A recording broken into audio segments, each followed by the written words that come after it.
Good morning, cadets. Today, let us learn about AC voltage connected to a capacitor. Okay, we have learned a capacitor connected to DC source. When a DC voltage is connected to a capacitor, then within a short duration of time, the capacitor plates get accumulated with charges and the capacitor gets charged. Once the capacitor gets fully charged, then no more current flows in the circuit. But what happens when the capacitor is connected to AC source? That is what we are learning here. When the capacitor is connected to AC source, you see, then since AC voltage is a time dependent voltage, changing its polarity frequently with a constant frequency.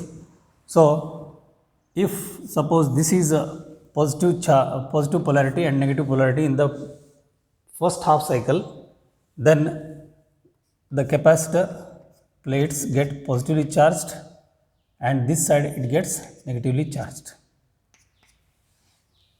Positively charged and negatively charged. But what happens in the next half cycle? In the next half cycle, the polarity changes. When the polarity changes, again there is a reversal of charges. The other plate gets positively charged and the first plate gets negatively charged. It means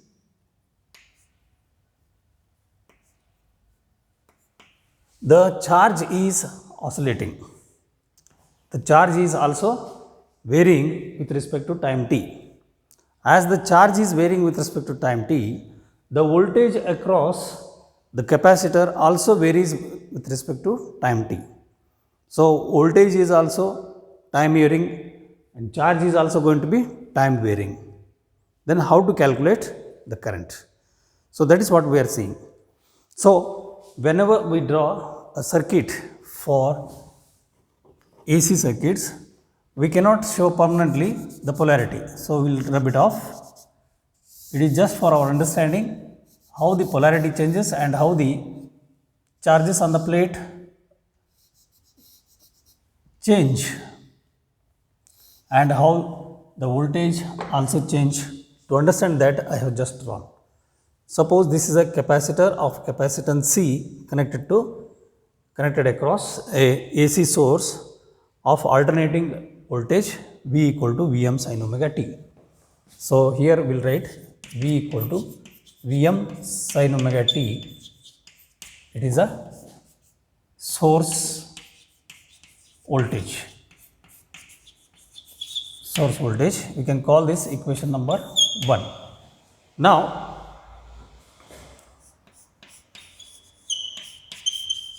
the voltage across capacitor, the voltage across capacitor is also time varying, which is given as Q upon C, where Q is the charge and C is the capacitance. So, V is equal to Q by C. If it is connected to a DC source, within short duration of time, the charge Q will be accumulated here and the potential difference across the capacitor will be V, and then no more flow of current takes place. But since it is connected to AC source, therefore, the voltage across the capacitor also varies with respect to time t. So, with the help of this, we can write the relation between source voltage and the voltage across the capacitor. Source voltage and the voltage across the capacitor. Now, using Kirchhoff's voltage law, Kirchhoff's loop law or KVL, we can write the algebraic sum of the voltages must be equal to 0. So, algebraic sum of the voltages must be equal to 0 implies Vm sin omega t minus V minus, that is q by c, is equal to 0. Therefore, this implies Vm sin omega t minus, when you take it at the other side, it becomes plus q by c. That is, whatever the voltage that is being supplied by the source, same voltage will be observed here. When this polarity is positive here, here also it will have same positive polarity, and here if it is negative, and here also it will have same negative polarity. If it changes alternatively, then accordingly the polarity also changes. So whatever the voltage is there, same amount of voltage will be developed. Therefore, Vm sin omega t is equal to q by c. Now we want to find out the equation for current. So this implies q is equal to CVm sin omega t, sin omega t. Now if we differentiate this with respect to time t, I is equal to dq by dt, we get rate of change of flow of charges. Rate of change of flow of charges gives us the current, right? Differentiating both sides with respect to time t, we get I. The reason here that we have to differentiate is that the charge is not constant. The charge is also varying with respect to time t. It is also sinusoidally varying charge. So we have to take rate of change of amount of charges as the current. So dq by dt, that is differentiation of this, we get CVm into differentiation of sin omega t. Differentiation of sin omega t gives us cos omega t into omega, because omega t, coefficient of t is omega. So omega t, if you differentiate, we get omega. Therefore, this can be written as omega c into Vm cos omega t. So this becomes the expression for the current. Vm is the peak value of voltage, C is the capacitance, omega is the angular frequency.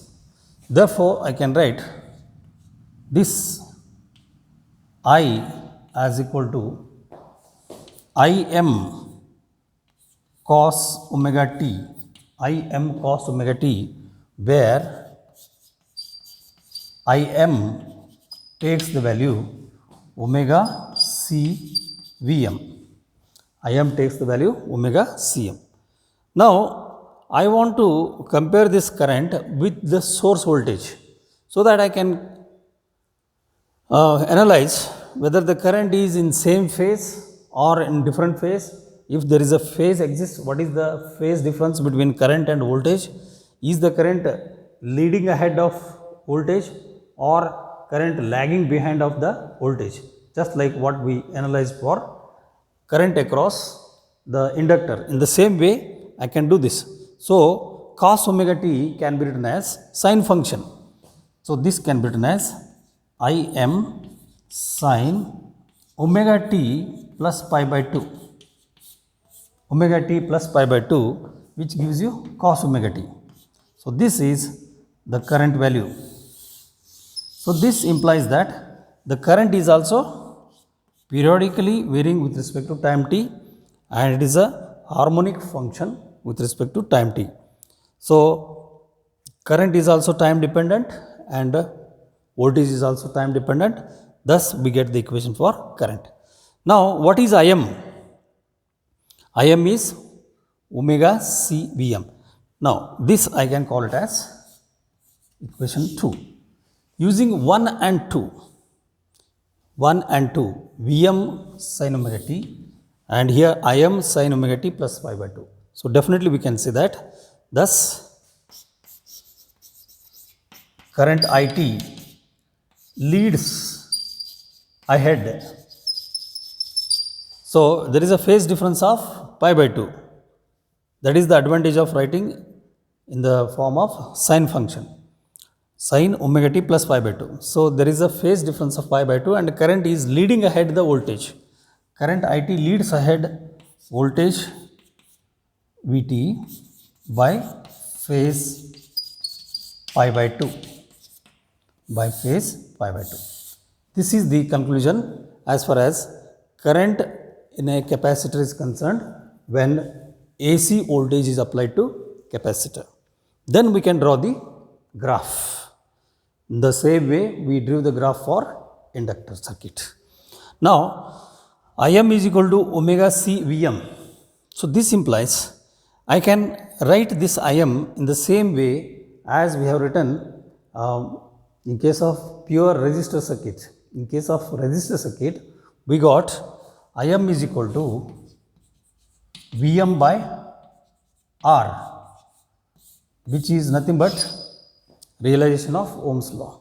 In the same way, if I write, the equation becomes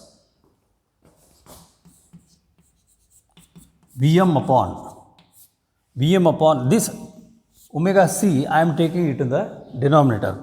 So that becomes 1 by omega c. So this 1 by omega c is called capacitive reactance. So this can be written as Vm upon Xc, where the term Xc plays the same role as that of resistance R in a pure resistor circuit, in a AC circuit connected with resistor. So the resistance opposes the flow of charges in a resistor circuit. In the same way, capacitive reactance Xc opposes the flow of AC current. So it is called capacitive reactance, and thus the capacitive reactance controls the alternating current in a capacitor circuit connected to AC source. So here I can write where Xc is equal to 1 by omega c is called capacitive reactance. Capacitive reactance. So this capacitive reactance, you can see, is inversely proportional to frequency. So you can see capacitive reactance Xc is inversely proportional to frequency, and it is also inversely proportional to capacitance. Smaller the value of capacitance, higher is the capacitive reactance. Lesser the value of frequency, higher is the capacitive reactance. Right? So if we use DC, what happens? The frequency of direct current is 0. Frequency of direct current is 0. So 1 upon 0 becomes infinity. So capacitive reactance for DC is infinity.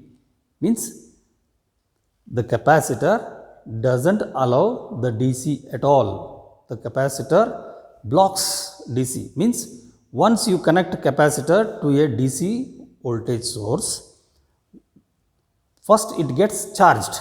The moment it gets charged, then it will no more allow the current to flow. I think you got the point. The moment the capacitor is fully charged according to the DC voltage that is applied, no more flow of current takes place because it blocks the DC current further. So the capacitive reactance for DC voltage is infinity. Capacitive reactance to the DC current is infinity. So you can just see from this, if DC source is connected,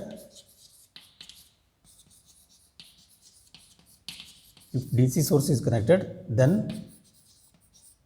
capacitance Xc becomes 1 upon 0 because frequency for DC is 0. Here frequency for direct current is 0. Therefore, Xc becomes infinity. It means it blocks DC. That is a very important point to be remembered. Whereas in the inductor circuit, if you remember, inductive reactance XL is equal to omega L. Inductive reactance XL is equal to omega L, that is 2 pi nu L. So, for DC, the frequency is 0, so inductive reactance becomes 0 for DC. Inductive reactance becomes 0 for DC. It means the inductor does not block the DC current at all, fully allows the DC current. That is the meaning. Is that clear? So, for AC current, what happens? For AC, there is some fixed amount of frequency. For domestic purpose, the AC means what we use is of frequency 50 Hertz. So, frequency of AC, if it is 50 Hertz, then inductive reactance will be having some limited value. 2 pi into 50, 2 pi into 50 into L, that is 100 pi L. Based on the amount of L, we find out inductive reactance. So, inductor is used to control the current because of its inductive reactance, which depends on the frequency of current. It is especially used in the AC circuits because of its inductive reactance, which depends on AC current. Here also you can see the capacitive reactance plays the same role as that of resistance. So, capacitive reactance is inversely proportional to the frequency of the alternating current. It is inversely proportional to frequency of alternating current. Higher the frequency of alternating current, lesser is the capacitive reactance. It allows more and more current. Lower the frequency of alternating current, higher is the capacitive reactance. That is inversely proportional to frequency. So, if frequency of alternating current is low, capacitive reactance is high, it allows less current. So, that is how the capacitor used in the AC circuit is used to regulate alternating current, or it is used to control the alternating current. Okay. So, this is about the capacitive reactance, and previously we discussed inductive reactance. What is the SI unit of capacitive reactance then? If you look at these equations, Vm upon R, which is the equation for maximum current in a resistor circuit, it means Vm upon R gives us ampere. So, R is measured in ohm. The same way, the capacitive reactance is also measured in ohms. Capacitive reactance is also measured in ohms. So, how do you define capacitive reactance? The resistance offered to the flow of AC, resistance offered to the flow of AC by the capacitor is termed as capacitive reactance. It plays the same role as that of resistance in a AC voltage connected to resistor circuit. So, capacitive reactance is the opposition to the flow of alternating current. How much opposition it offers, that is called as capacitive reactance. It is also measured in ohms. So, this is also measured in ohm. Okay. Now, let us draw the graphs for voltage and current, and we will come to know how the current leads ahead the voltage because of the phase difference pi by 2.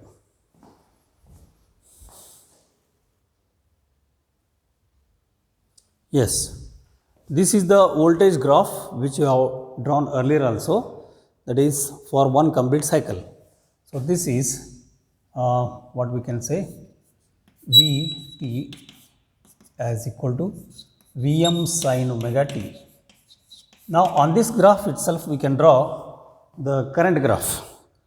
The current graph will be having lower amplitude peak value of current Im will be less than Vm, peak value of voltage, because Im is equal to, we know Im is equal to Vm upon the capacitive reactance. Therefore, Im will be less than Vm. Therefore, if you draw Im graph, it will be having lower value of peak value, lower value of amplitude. So, the current graph can be drawn by the equation It equal to Im sin omega t plus pi by 2. That is nothing but cos omega t. It means I have to draw the graph of cosine cos omega t. So, if you draw the graph of cos omega t at time t equal to 0, the It becomes Im, means it starts from the peak value. At time t equal to 0, you see the current starts from peak value. At time t equal to t by 4, this is t by 4, you can see this is t by 2, and this corresponds to 3t by 2, 3t by 4, and this corresponds to time period t. At time t equal to 1/4 of time period, you see cos at 1/4 of time period becomes cos pi by 2. Cos pi by 2 is 0. So, you will get this point. And at t equal to t by 2, you will get minus 1. That is cos of 180. Cos of 180 is minus 1. So, minus 1 means minus 1 into Im, it becomes minus Im. So, this will be the value of, yes, this is minus Im and this is plus Im. So, like this it repeats now. So, at 3t by 4, at 3t by 4 if you substitute here, you will get cos 270. Cos 270 is again 0. Cos 270 is 0 means you will get this point, that is It equal to 0. And at time t equal to capital T, you will get cos 2 pi. Cos 2 pi is 1. So, 1 into Im becomes plus Im. So, this is how we get the points. So, if you trace the points, you will get the cosine graph. And you can see from this cosine graph and sine graph, you can very easily find out that the current is leading ahead the voltage by phase pi by 2. Therefore, this becomes the current and this is voltage. So, if you continue this,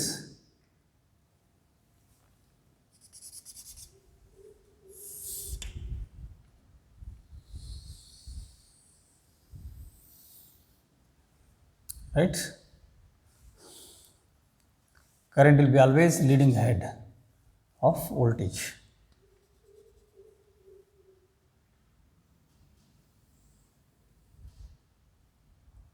Okay.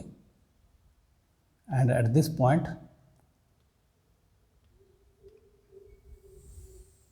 yes, this is how we can draw curves. Yes. So, current leads ahead. So, I can write current leads ahead of voltage by phase pi by 2. So, when the voltage is 0, current is maximum. When voltage reaches maximum value, current reaches 0 value. When voltage reaches again to 0 value, current reaches negative maximum minus Im. When the voltage reaches peak value, you can see when the voltage reaches peak value, current reaches 0. It means current is always leading ahead the voltage by phase pi by 2. Now, we will calculate the power, average power taken over one complete cycle. calculation of average power calculation.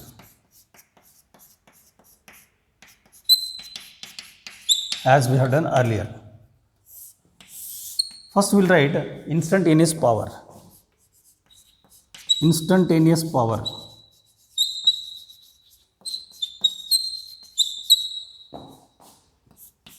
Power across C at a given instant of time t.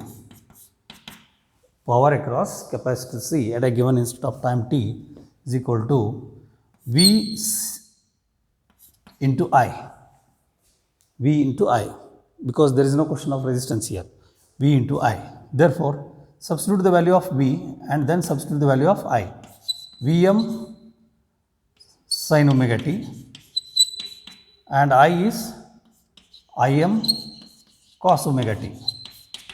So take Vm Im separately. So it becomes Pc at a given instant of time.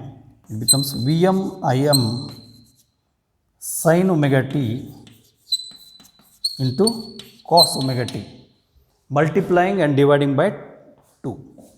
Sin omega t cos omega t, multiplying and dividing by 2, so that I can express this as a sin 2 omega t, as we have done in the previous case of inductor. So this becomes the next step Vm Im by 2. This 2 is taken here, so it becomes 2 sin omega t into cos omega t. So 2 sin theta cos theta becomes sin 2 theta. Thus it becomes Vm Im upon 2 sin 2 omega t. Sin 2 omega t. That is the power at a given instant of time. Now we calculate average power for one complete cycle. Therefore, average power or mean power taken over one complete cycle. Taken over a complete cycle. Taken over a complete cycle is written as Pc bar. Pc bar is equal to, as we have done earlier, Vm Im upon 2 integration of 0 to t for one complete cycle sin 2 omega t dt whole divided by the time taken in one complete cycle. The time taken for one complete cycle is capital T. So if you calculate this as we have done previously, you will get again 0. Therefore, average power for one complete cycle is 0. So this implies, as we calculated in the case of inductor, average power taken over for one complete cycle, even in the case of capacitor also, it is 0. So average power for one complete cycle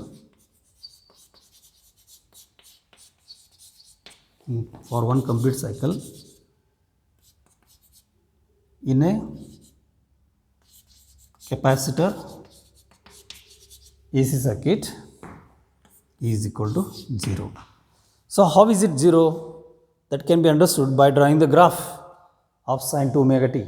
If you draw the graph of sin 2 omega t, you will get again sinusoidally varying function whose time period here, the time period across the capacitor will be t by 2. Means in one complete cycle 0 to t, you will have 2 complete cycles of sine double function, as we have done earlier. So that can be drawn separately, and thus if you draw the graph of power, then you will be able to find out yourself how the positive values get cancelled with the negative values. Okay, let me write the equation for the instantaneous power. We know instantaneous power across capacitor is equal to Im Vm by 2 into sine 2 omega t. So, we will draw the graph for this instantaneous power. Okay. At t equal to t by 4, if you substitute, you will get the value of power going to be 0.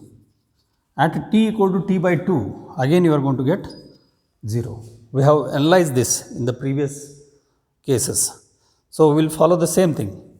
At even 3t by 4 also you will get 0, and at full t also you are going to get 0. So, at t by 4 it is 0. At t by 8 you will get peak value. At t by 8 you will get peak value. At 3t by 4, okay, at 3t by 8, this is t by 8, 3t by 8, again you will get peak value. So, if you draw the graph in this way, very interestingly, you will get, yes,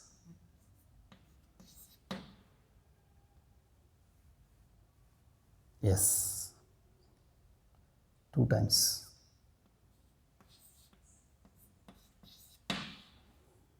It starts from 0 because at time t equal to 0 it is 0. So, and it is a positive graph, you can see here. So, at t by 2 it completes one cycle, and the next t by 2, that is up to t, you will get one more cycle.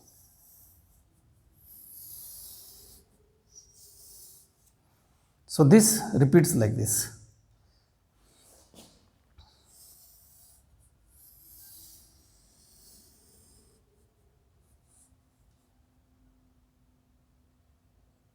Right. So, this is how one can draw the graph. Yes. Now, if you look at it, very easily one can understand whatever the positive values are there in the first quarter, of the curve, same negative values are there in the next quarter.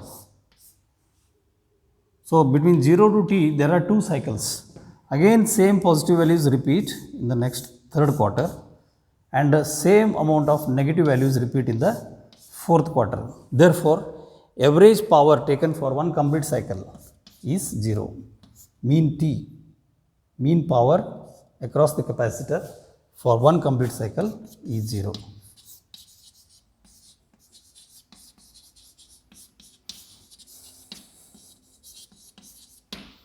It means what happens to the current that is supplied?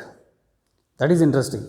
During the positive half cycle of the voltage, look here, when the voltage is increasing from 0 to next 0, when the voltage is increasing from 0 to maximum, the capacitor is getting charged. When the voltage reaches 0 from maximum value to minimum value 0, then capacitor discharges.